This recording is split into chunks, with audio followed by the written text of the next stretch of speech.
এই ঈদে যদি আপনি বাইরে খাওয়ার প্ল্যান কইরা তখন পরিবার প্রিয় মানুষে লইয়া তাইলে মামার বাড়ির রেস্টুরেন্ট হইতে পারে আপনার লাগি গুড চয়েস। হ্যালো এভরিওয়ান, আসসালামু আলাইকুম। ইসমি আহমেদ ইমন ফ্রম সিলেট। মামার বাড়ির রেস্টুরেন্টের আউটডোরটা আছিল অসাম, কারণ আপনার যদি বাইক বা গাড়ি লইয়া যান রাখার লাগি পর্যাপ্ত জায়গা আছিল। রেস্টুরেন্টের ভিতর ডেকোরেশন তেমন আহামরি সুন্দর আছিল না, বাট খাওয়া দাওয়ার লাগি পারফেক্ট আছে।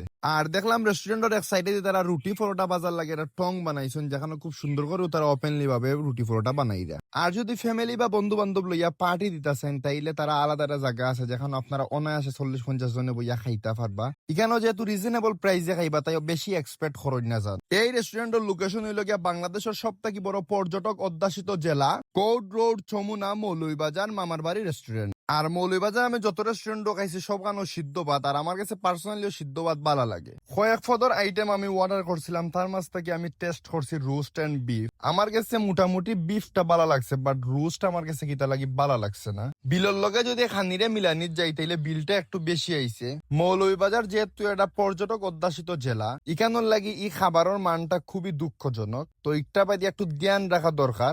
আসি মৌলভীবাজার আরো কয়েকদিন, আরো কিছু রেস্টুরেন্টও যাইমু এবং রিভিউ আপনারা দিমু। এ পর্যন্ত ভালো থাকো, আসসালামু আলাইকুম।